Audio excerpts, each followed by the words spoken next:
về trong mi tu thèm hông ở chơi trong đó niềm rong lơ đẹp rong trong chơi tề tu lơ tề nhớ niềm nhớ dừng tua to mi đồ nhớ lo bông nô nó chờ lý bà sơ tơ ý mi trùng để lo trùng chớ xử lý trùng không đi mừng gió dầu ta ý mi đầy trong cũng thế giờ gì lo lo ta đừng lo để cả một tổ không ở ý về không trong nhà muôn trong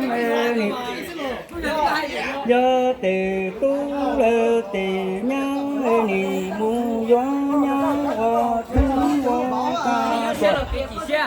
ta liên tho đó lo cho nì gió bà tơ mi cùng để lo cùng cha nì xử lý lu cùng coi giáo dòng ta về trong mi tu thơ mong giờ gì lo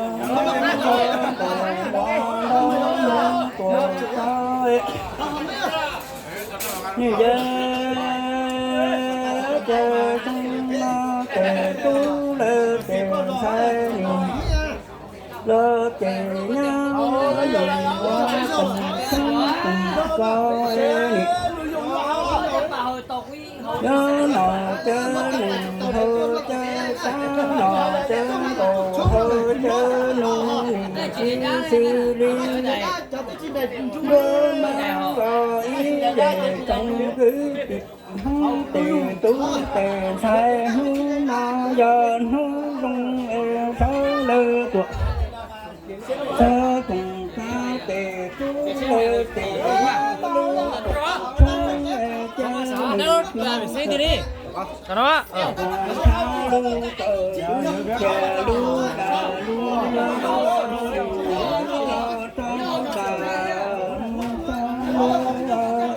Lần nói với thì khó cần là đã lo cái chuyện thứ hai đó cho nên lai lang cho lai cho phải tầm rồi đó không có nộp đầy đủ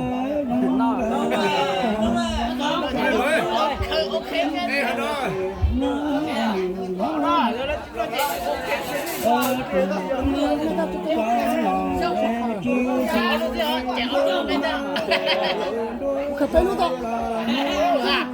Nè, lấy luôn nè. Tôi gọi là 4 năm rồi á. Một năm á. Chạy tôi rồi cái Ủa, chú anh ăn chưa? Nó chạy hết chưa? Để giá. Nó để cái hồng đi. Hồng mồ. Hồng đi đi đúng rồi. Không cần hồng á. Đi ra đâu mà. Không được không trong hồ. Để giữ cho tụi mình nó cho nó thả thì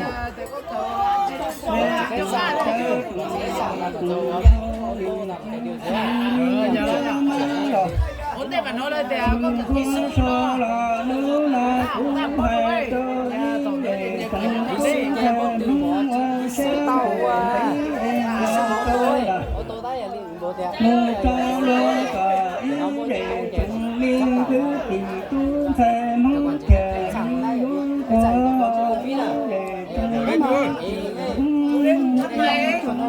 điều dưỡng của tôi ơi.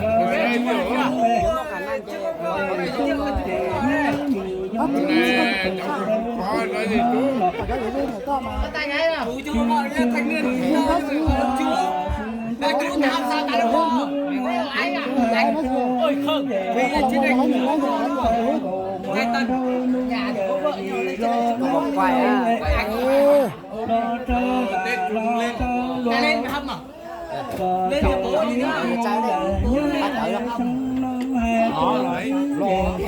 Mấy cậu ấy nữa. chung cha tơ Rồi tam bầu cử đấy. chưa bao giờ Đi tập bằng sát đấy. cùng ta cùng có thơ tha Nó có lần vào đấy nhở? Cái gì đi? Ôi trời ơi, nó phải chân hết kìa rồi. Nói gì?